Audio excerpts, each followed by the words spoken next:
जैसे ही ब्रह्मपुत्र देव ऋषि नारद आए, महाराज भीष्मक ने देखा, जवाब दिया, आइए महाराज, आइए देव ऋषि नारद, हम आपका ही इंतजार कर रहे थे।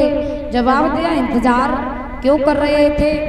और महाराज इंतजार इसलिए कर रहे थे क्योंकि हमारे घर में हमारी रानी है ना, हाँ जी, तुम्हारी सम्मा के गर्भ से आज बहुत सुंदर बेटी ने जन्म लिया है। अच्छा, और जब तुम आ ही गए हो तो ऐसा करो ना, बोलो, कि बिटिया की हस्तरेखा देखो